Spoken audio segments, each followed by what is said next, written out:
I saw some statistics saying that just short lets alone produced about over 2 billion naira. A lot more than that. A lot. More like 13. You can't hear the kind of figures that happened in 30 December and how those in the hospitality side of things cashed out and don't want to take part in that action. You know how it is. People see, oh, Bitcoin is where they are making money. Everybody rushes there. And now people's eyes are open like, I really could have made money in 30 December with having these short let apartments.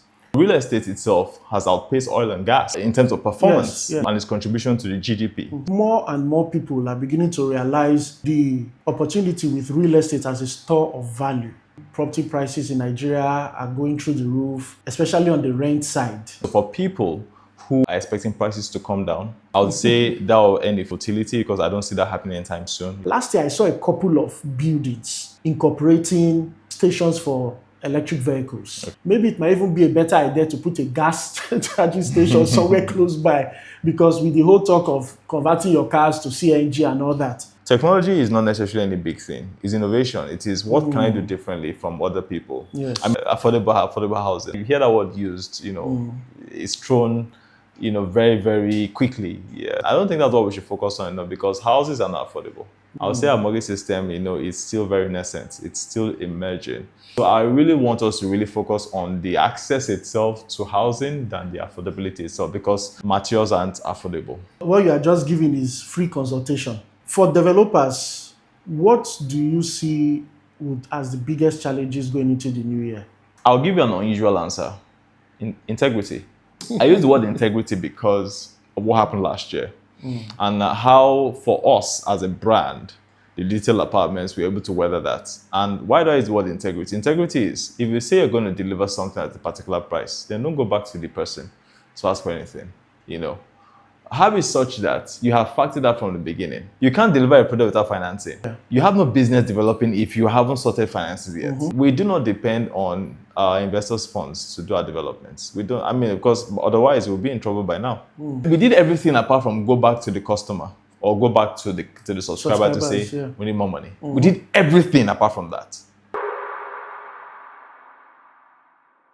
Hello and welcome to another season of Square Meter Stories. We've missed you so much and we are happy to be back. It's 2025, and what better way to start off than looking at what trends, what challenges, what innovations should we expect in this new year. And I'm not alone. With me is my guest, architect Olamido.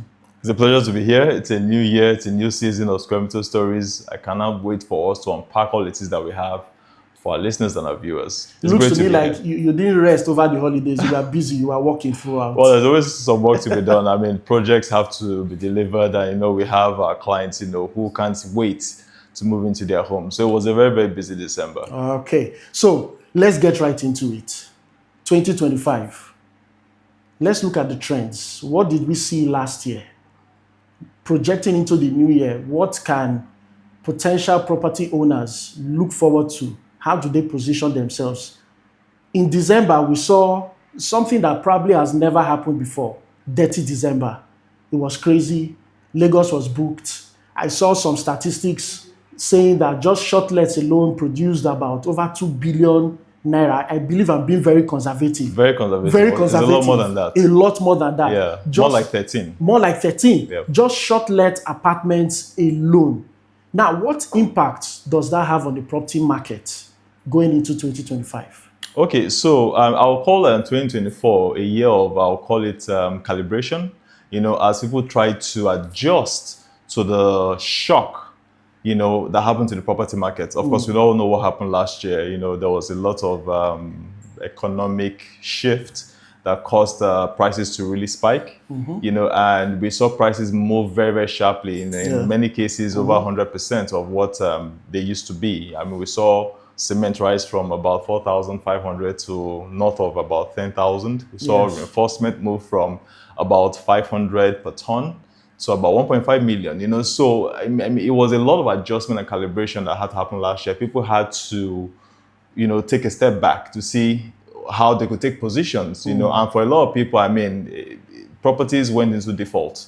last year, Yes, yes. because people were struggling to pay. I mean, even developers were struggling with the times as to how to adjust prices because, for you to have committed to delivering a particular project and for you to be blindsided by property prices and also your obligations that you have towards your customers, so it was a very volatile period. And then it was people just trying to calibrate and just, settle into what is the new normal now.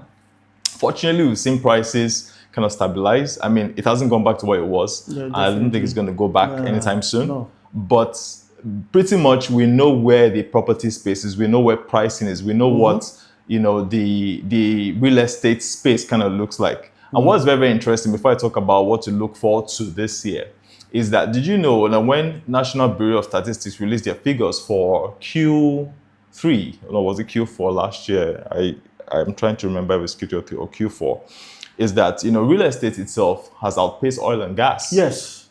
In terms of performance, Yes, yes. and its contribution to the GDP. So it shows that real estate itself has proved its mettle, been resilient, and being an option for people who actually want to grow their wealth. And so coming into the new year, now that we have all the dust is settled, now people are now starting to look at, okay, how do they now take positions for the new year? You mentioned 30 December. And, it's a period where we have the IJGBs, I just got back, coming to unwind, after a very stressful year, wherever it is they're coming from, so. And you see lots of activity, behind all the fun and the glamour and things like that is business. And, people are making serious money from the hospitality side of things. And so for those who took position early enough, to accommodate this boom in housing demand, because you have to accommodate people who come from, all over the IJGBs, right? So you had people make a lot of money. And those who come from over there, they want a place of comfort. They are not going to sacrifice their comfort just because they want to have fun. So a lot of people had to now create spaces, create accommodation, create units where these people feel at home, and are willing to part with their monies, to have a very, very good time or to enjoy their stays while here. And now, as a result of the very impressive numbers, now, the numbers I would say are just an estimate. By the time we have, the National Bureau of Statistics release figures, for Q1 this year, we will really know the impact of what it was, the inflows and all of that the real estate really made in December. So a lot of people have seen that. The news was more or less like an eye-opener as to, if people are really cashing in on this, then what do we need to do for this year? So I see a lot of upswing in the hospitality side of things as people take new positions. And also developers have seen this and have started to kind of remodel their strategy around providing units that can also serve purpose for occasions such as 30 December. So I see people take positions, as the year goes along and, to cash in on this kind of opportunities as we had, in December. Very well. Well, I want to key in on something you mentioned rightly, and that's that the real estate sector becoming the third largest contributor to our GDP, overtaking oil and gas. Correct. The only thing that comes to my mind is, here we are saying that the Nigerian economy is in trouble, inflation is at an all-time high, yet real estate is outpacing the energy sector, oil and gas specifically. What's driving this? Where's the money coming from? I would say you can't really fully understand the Nigerian context of things. I mean, when you say economics, I would like to call it Nigeria economics, okay? And what I see really is oil itself, we all know, gives us about, say, 80-85% of our foreign exchange, right? Averagely, oil produced, the production of oil last year was hovering at, I think, about 1.4, 1.5 million barrels per day. And for you to have a sector overtake that means there are heavy, serious transactions going on in there.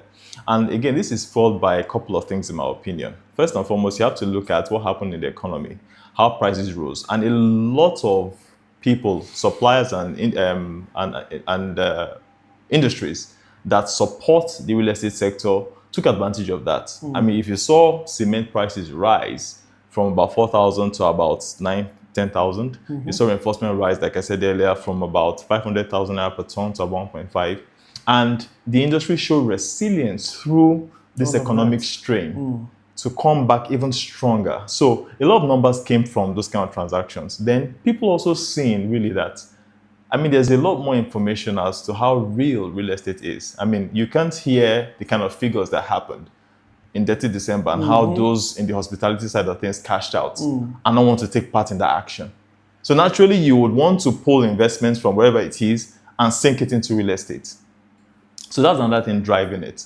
Then third of all, I think naturally a lot more people, probably the upperly mobile, people, you have a lot more people entering into that space, that Yeah, category. I mean, that yes. demography, if I can Yeah. use that word now, because we have a massive youthful population, and every single year you have a massive chunk of that population enter into that category, and everybody wants to play in that space. You have a massive housing deficit. They say it's what, 17 million? Yeah, I think over. it's north of 22 million. Yes. And every single year it continues to grow, maybe by about say 4-5%. And so you have a demography shifting into that category where, you know what, housing is not my priority. Investment is my priority. You get my point? And you have this deficit continuing to grow, and you have people who want to participate in that space. All of a sudden, you have a lot of economic activity happening around real estate. The numbers are startling, how it would outpace oil and gas itself. But I feel, in my opinion, these are the three things that are driving that increase, in Yeah, activity. and I would also like to add, I think more and more people are beginning to realize the opportunity with real estate as a store of value.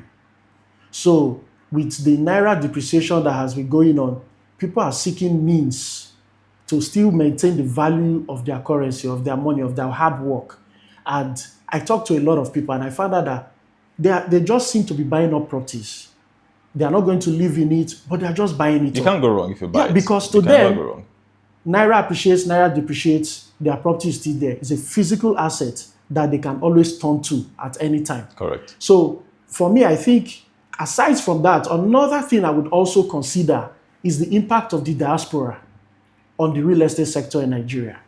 I mean, you and I play in that space very well, and we know the kind of returns, so to speak, we get from our diaspora clients, all looking to invest in the Nigerian real estate sector. So added to what you said, these other two factors seem to be what's driving the real estate sector. But then I also want to ask something, still on this issue of the dirty December. You know how it is. When people see, oh, Bitcoin is where they are making money, everybody rushes there. Meme coins, everybody rushes there. And now people's eyes are open like, I really could have made money in dirty December with having these short-let apartments. So going forward, I expect that more people will say, you know what, I need to get into this short-let apartment business.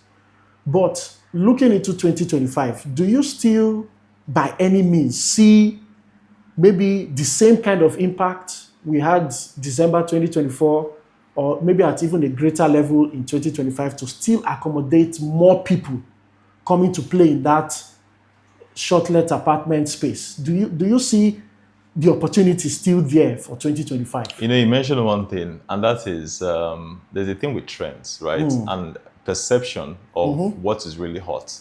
And we Nigerians, we are very, very good at identifying where things appear to be happening, and then we all just flock there. I see a continuous growth, with the hospitality space, activity within that space, and its contribution to GDP itself. You see, the thing is, if you are a neutral person and you hear of that kind of numbers or the numbers that are produced, just from hospitality, which I would say was even conservative, right? Naturally, if you have some spare cash and you have somebody advise you properly, you will put your money there. You will, okay? And the fact that real estate in itself also outgrew oil and gas in terms of performance, economically, it shows where things are headed. It shows a direction where people are going to. And naturally, I would even expect December of this year, 2025, to outpace what happened, 2024. just last month, 2024. So it's just a natural, climb. And it'll be interesting to see how we see numbers, being released by the National Bureau of Statistics, how that continues to impact, how that continues to go quarter on quarter. But I expect a very strong finish to the year, All right. just like it was last year. All right. Excellent. The next thing I also want to look at is property prices, 2025. Now, you hear people complaining property prices in Nigeria are going through the roof, especially on the rent side. There has been a whole lot of discussion concerning landlords increasing rent. For those of us who play in the space, Yes. we understand what's going on. But for the layman out there who sees it like, how much am I earning? And my rent is increasing. In fact, these days, landlords might not even increase the rent. They just tell you, here's a quick notice. But the end game is really they want to The increase their rent. Correct. So 2025, how do you see property prices going? Both for purchase, both on the rental side as well. And what advice would you give to people going into 2025, considering where you see the prices tilting towards? Okay, so like I mentioned earlier, there was some sort of calibration or recalibration last year, and I'll say property prices have kind of settled into a new kind of level, so to speak. We saw property prices of certain kind of houses, and the range in which you'd expect to buy those kind of houses, and we saw a massive uptick in that value.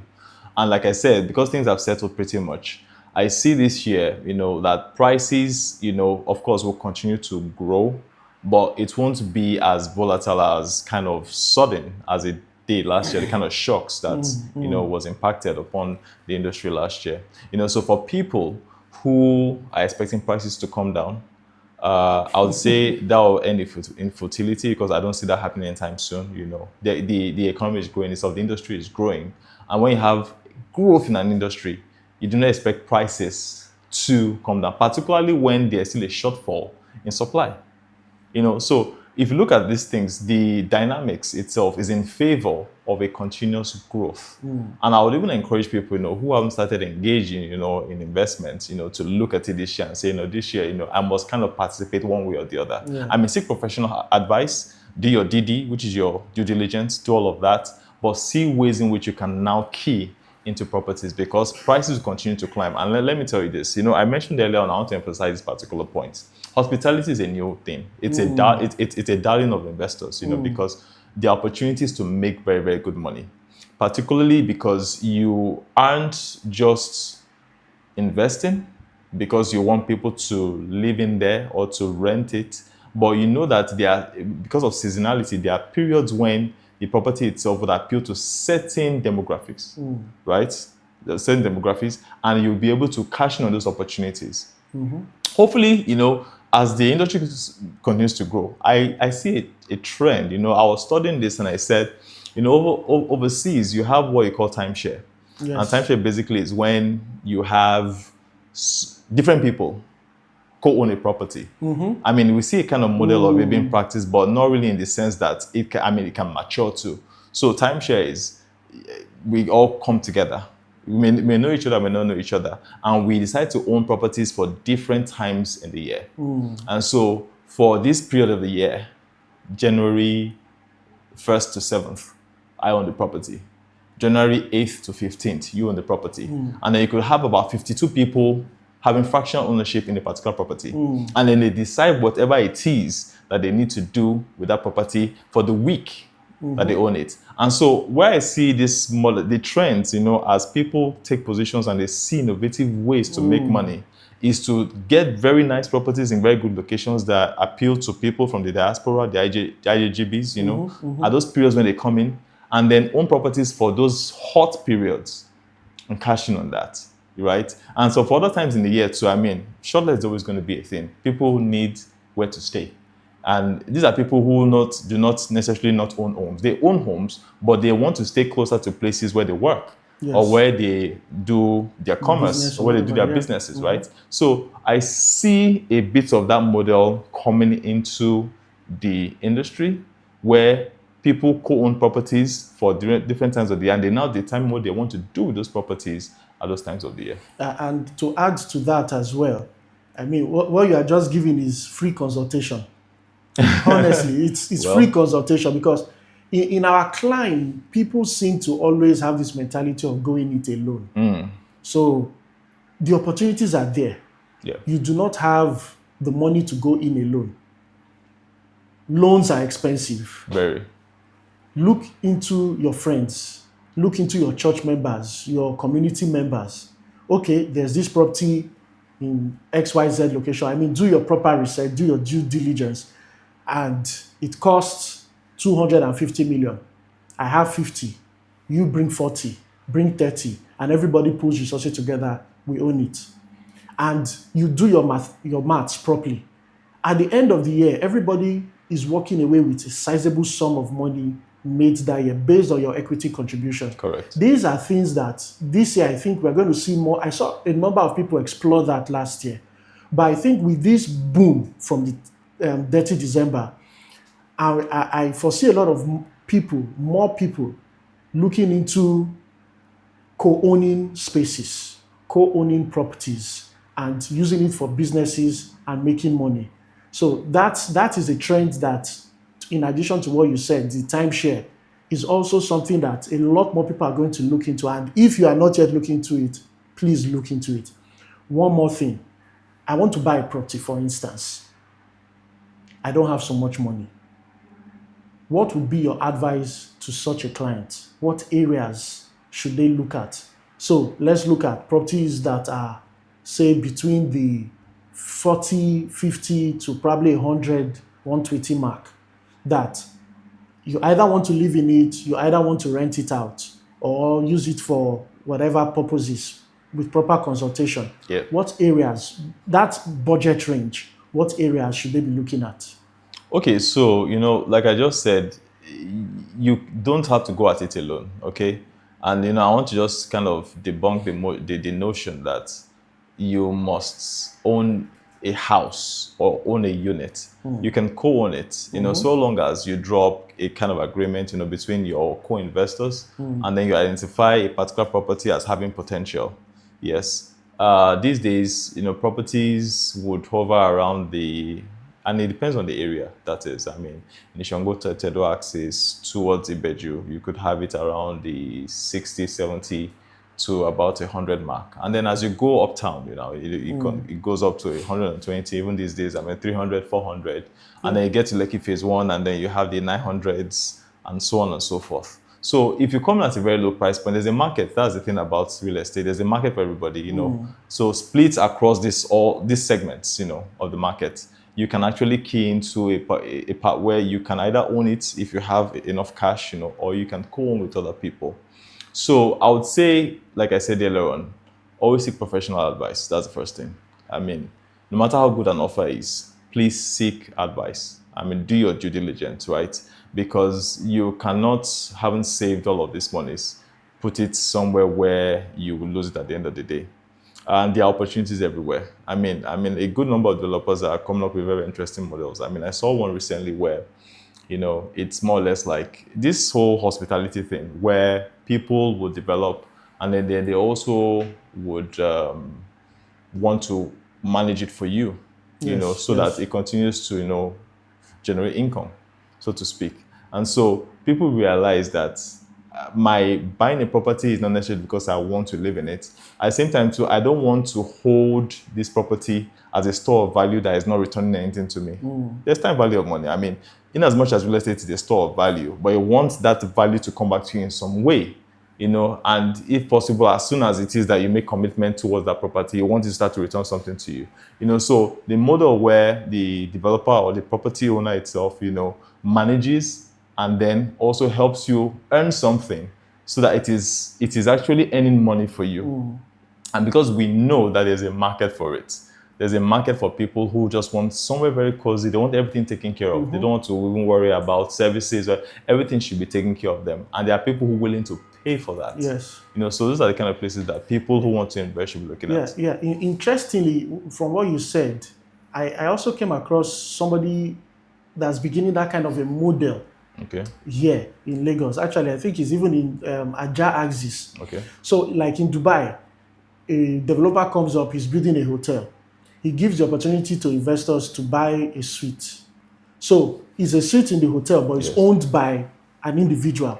The hotel manages it, runs it like a proper hotel, but the earnings from that particular suite goes to the individual that owns it, minus of course administrative fee and their own percentage. And I saw someone coming up with that kind of That kind of idea. model, right? Yeah, that kind of model Yeah. right here, and I was really impressed. Although he's not building it like a tower hotel, he's building it like terraces. Right. But he's not selling to people who just want to buy to live in. He's selling it to people who are investing in it as a hotel model. And to me, that was very ingenious Yes. and innovative, and relatively, from my knowledge, new to the Nigerian space. Which would also bring me to another trend we saw last year. So last year, I saw a couple of buildings incorporating stations for electric vehicles. Okay. So you park your Tesla or whatever EV you have, and at the bottom of the building, at the parking lot, there is a space to charge your To vehicle. charge it, right? The first when I saw it first, I was like, this is innovative, Okay. but is it really needed at this time? There's a lot of noise, especially, 2025. I've read reports and listened to some people talking about an environmental climate crisis by 2029. For the average Nigerian buyer, are they really thinking of environmental issues when considering buying a house? What's your take on that? Okay, are they really thinking of environmental issues? I would say, well, I don't know if there's any data that supports that right now or that points to that, where people are sensitive to economic or environmental issues, environmental issues. But I would like to think that it's going to happen sooner than later. Okay, as people become more aware of the role that they play in ensuring some kind of sustainability practice, in the real estate space, right? And so you would have people who are a lot more sensitive to your carbon emission, your carbon, the footprint, of the building itself. What is it that is about this building that promotes some sort of sustainability practice or some sort of environmental awareness or contribution, so to speak? I don't see it as something happening today, but that shift may come sooner than later. But I think the shift, because our environment is unique, the shift is happening rapidly. When I say our environment is unique, I'm talking with regards at least the very basic level of it, which is power supply. So more and more, I think people are becoming aware of turning to alternative energy. Okay. So, and that's why you see developers, even us, Yes. incorporating a lot of alternative energy into our buildings and properties. Now, there are different levels to which people would consider environmental issues. Like I mentioned, somebody putting an EV charging station. For now, a large section of people might not be thinking in that way. Maybe it might even be a better idea to put a gas charging station somewhere close by, because with the whole talk of converting your cars to CNG and all that, it just might make sense. Okay, let's have a gas station somewhere close by, owned by us, and you can just simply drive out of the estate, go to that gas station, fill your CNG or whatever. I don't know. It's just a thought anyways, which brings us to the issue of technology in the real estate sector. Going into 2025, do you see any technologies that might upset the way things are currently being done? I'll speak of only one, that because I feel very strongly about this, and it all speaks to also the cost of construction, and how that impacts pricing. I see and I know of one or two players, who are trying to see how they can be a lot more competitive, by delivering houses cheaper, so that they can also extend that value, to those who buy from them. At the end of the day, if a house lists at 90 million and another should list at 80 million, which would you rather buy? The cheaper one. Particularly if you also see that The quality, safety yeah, and standard, everything. quality is at the same level, industry standard. Yes, you want to do that. And for any developer, even for us ourselves, we continue to go through a lot of value engineering itself. Technology is not necessarily any big thing. It's innovation. It is what can I do differently from other people. I mean, Yes. there's the actual hardwired technology part of things, but what I want to speak to is how people are trying to engineer better ways to delivering homes. I want to talk about polystyrene technologies. So polystyrene, for a better word, you could say styrofoam, and it's that thing that they pack in your electronics, that Oh, whitish okay, yeah, stuff. to protect the Yes, to electronic, yeah. protect it. That's called polystyrene. And what I've seen people do, although it's not a new technology, but I expect it to kind of rebound, as people find better ways, cheaper ways to deliver, good quality homes. So your walls, typically, as you know them, are made of blocks. Yeah. But polystyrene is this light material that is just as strong when properly set up, right? And what they do is that they would set it up. It's more or less like polystyrene itself. It has a mesh around it and all of that. And at the end of the day, it's something that can be plastered. Okay. That in itself, it's lightweight. It can be set up very quickly. And I like to think that when done properly in terms of costing, may compete very, very aggressively with the conventional way that we build houses. Okay. So I see one or two people start to play with that or in that space. And if they get it right, it's a model that when run, and people will also, I mean, there may be some kind of doubt or some resistance as to what I'm used to is a house that is with blocks, that is with concrete, Yes. so that for me depicts strength, stability, and so it may take some getting used to, so to speak, But if people do not know what it was made of and they see the house itself, they don't know won't, any better and they'll live in it, So I see people start to, and it may actually catch on as a trend, as people trying to find more ways to deliver buildings, cheaper. That is a cost competitive advantage towards them. Also, I before we started, I was sharing that I've seen a couple of constructions, though it's public constructions, but in terms of Lagos State, using containers. So it's quick to set up. Is it Mattel did something at Lekki Phase 1 roundabout, just around the roundabout, where they did is open, Yeah. but it's made of containers. Yes, So yes. it's like office spaces. Yes. And those are innovative solutions that I think, because the truth about it is that pressure demands innovation. And with the amount of pressure we have when you are building, people are going to start thinking of unconventional solutions that are cost effective, Yes. but still delivers quality. Correct. And looking at container homes might just be a trend that we would see more considerations in 2025. I know someone who's currently bidding for a project in that line with a state government right now to do, and the hospital they're going to build, a section of it is going to be just the containers. Those are things that you can set up in 6 months, 5 months, Or even less. Yes. or even less, Yes. and it's done.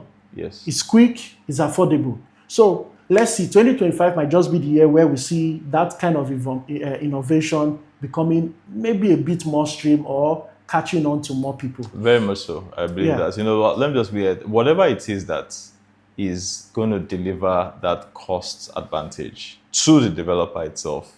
The developer is going to exploit it. Of course. So I very much agree with you that people are going to explore that.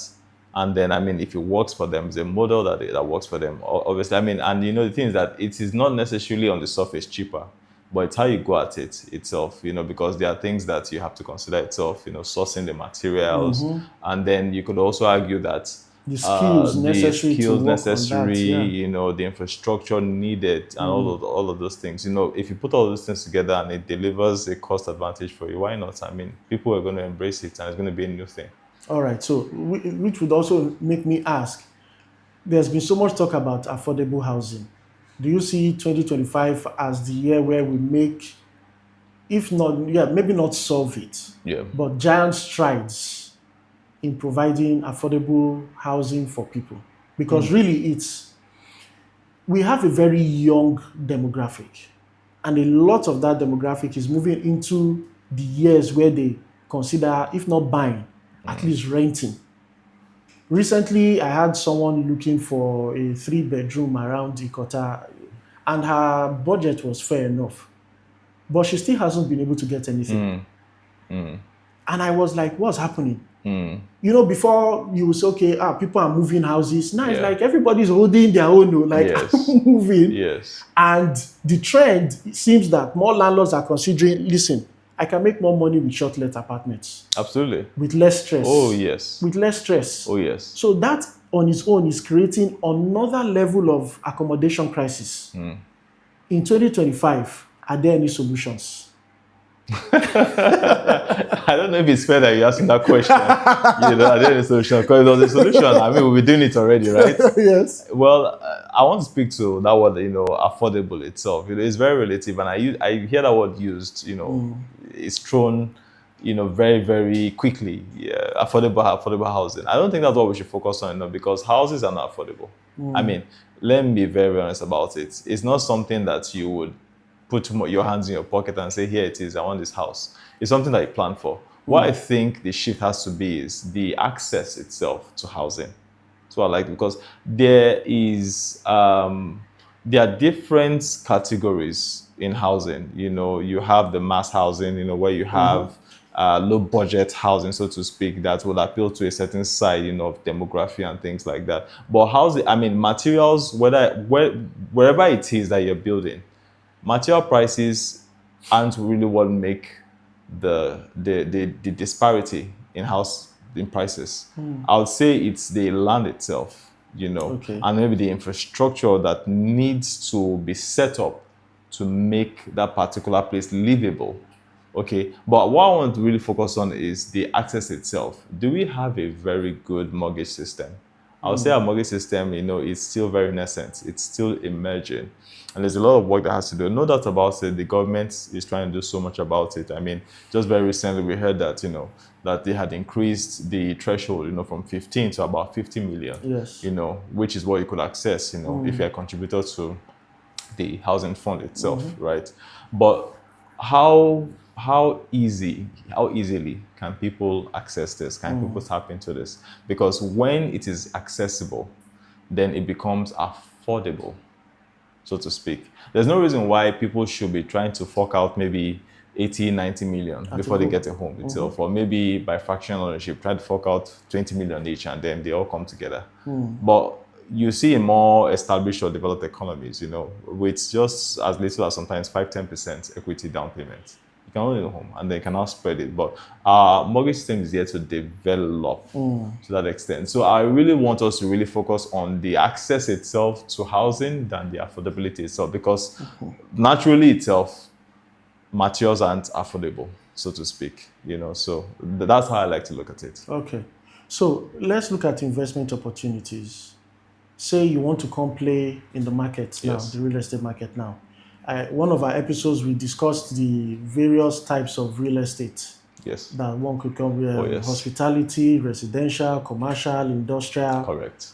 In your view, going into 2025, what would you advise as, you know what, these are all good areas, this will be the hottest area in 2025. So if you want to play, highly consider this aspect of real estate. Hospitality. And we were talking about it all morning, right? Even before we came on air here, Yeah. we talked hospitality. So it's hospitality. That's one word. That's my summary. Hospitality. Residentially, and I would say it's going to be a good, like a hybrid, so to speak, because hospitality is born out of residential. Yes. Right? Hospitality is a home away from home, so to speak, So I see the residential side of things, continues to garner interest. People will also want to own homes. Like I said, there's a young demography coming to the market every single year.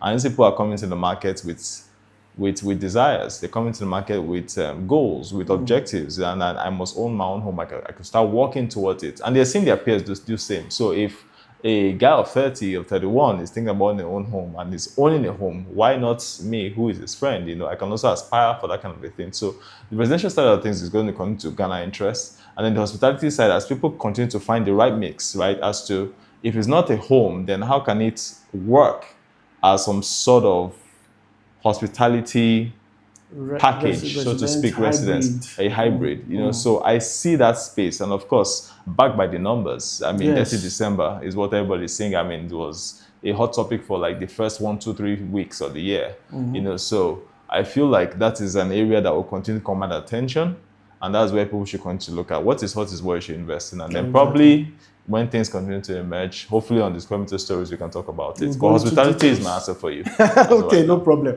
So, for developers, what do you see as the biggest challenges going into the new year? Because if it affects the developers, it's definitely going to affect anybody that wants to come into the market or in the market. Yes. What would be the biggest challenges, in your opinion, in 2025? I'll give you an unusual answer. Integrity. I thought you were going to say financing. Integrity. Financing is always going to be an issue. Look, I mean, if I give you like financing, it's going to be. Can you bankroll a project without thinking about? I mean, look at the world itself. You can't deliver a product without financing. You have to get that. I mean, you have to get that right to begin with. Yeah. You have no business developing if you haven't sorted finances yet. How are you going to finance the project? How's it going to work for you? I mean, what's the right mix between off-plan, whatever investment you're getting, or whatever debt? I would never advise people to go for debt, in real estate, because things can quickly turn against you, particularly with our very volatile economy. Maybe the volatile is too strong, but our very interesting economy, so to speak. Dynamic. So I use the word integrity because of what happened last year, and how for us as a brand, the detail apartments, we're able to weather that. And why do I use the word integrity? Integrity is, if you say you're going to deliver something at a particular price, then don't go back to the person to ask for anything.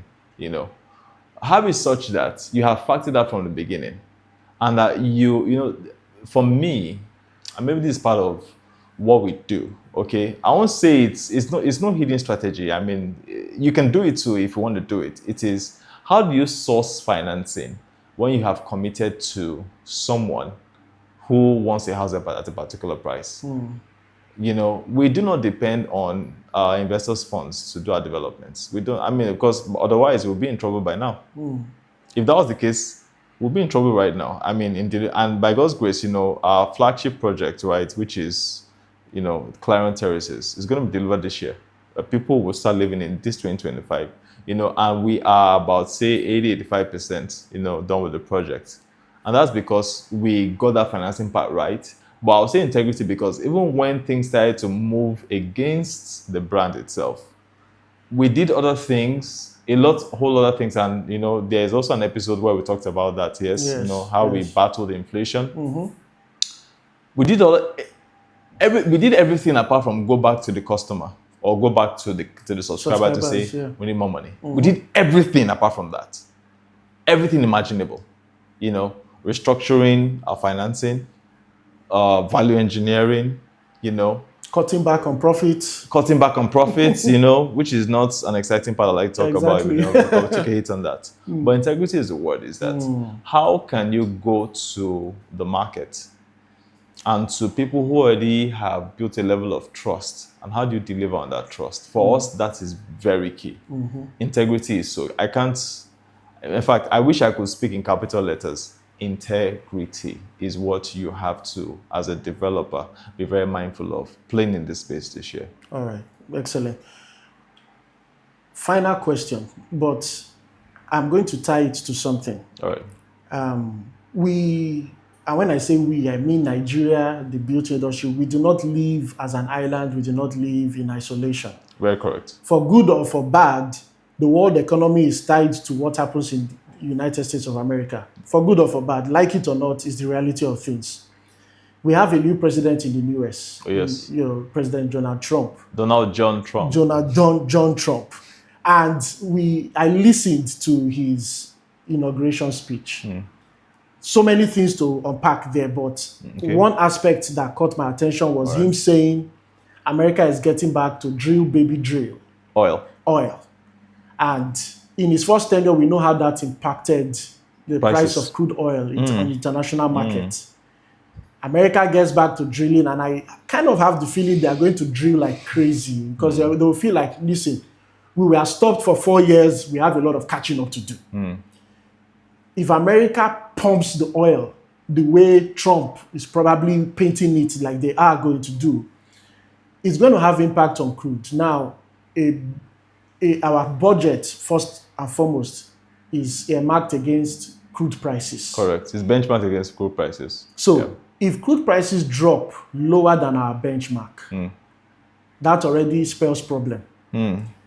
Yes. We can go through the different levers, Yes. but long and short, inflation.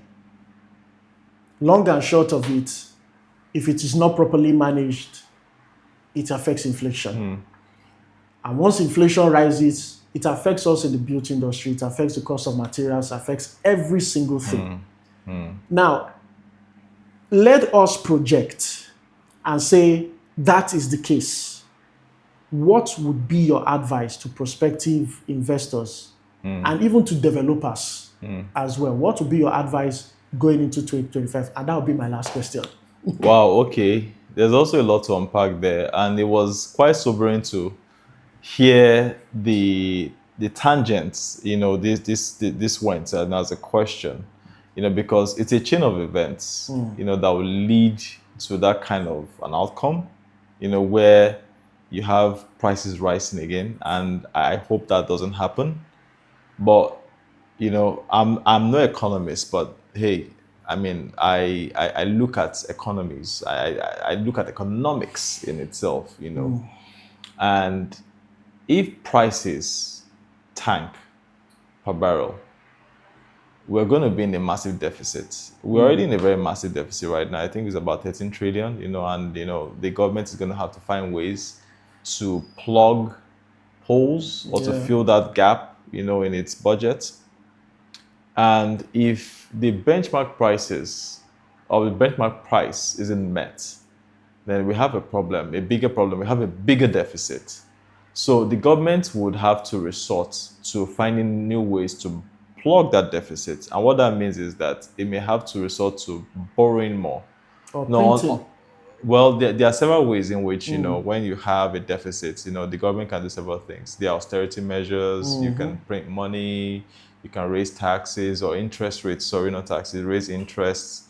Increase taxes as well is it's part of it, so there are different things that the government does, to meet that deficit, to tame inflation when it does happen, or if it's happening. There's also the NPR. So the NPR basically is the interest rates, and we've seen that climb, gradually, over the past few months. So when it does become obvious that the government can contain inflation, is when we see the impact in the property side of things, because prices will rise, and of course all those things will be passed to the end user, which is the subscriber. Yes. If that does happen, then my advice would be to take position very early. I mean, if that's an outcome, and there's a slim chance that is an outcome, okay, so there's no better time to invest than now. That's my summary. Okay. There's no better time to invest than now, so you should not hesitate to see if things improve. Things will never improve to the point where property prices crash. I'm sorry, that's not going to happen. I'll state it very clearly. It's not going to happen. Yes.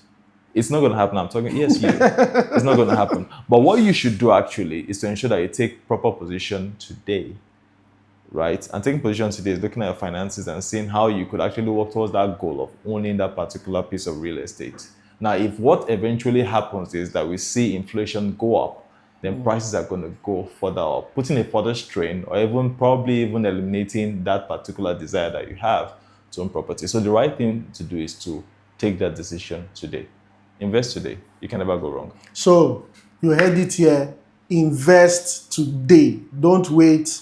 There's never going to be the right time. There's never going to be the cool time or the convenient time. Do it today if you're looking at investing in any property. So thank you for being with us. Thank you, Architect Olamidun, for your insights. I had an amazing time. Thank you. I will look forward to more episodes of Square Meter Stories where we go in depth into some of these issues. It's always fun having you on. Thank you very much. Very glad to have been on. Thank you. So I remain Isi Edagese, your host. Until I see you next time, remember, invest today.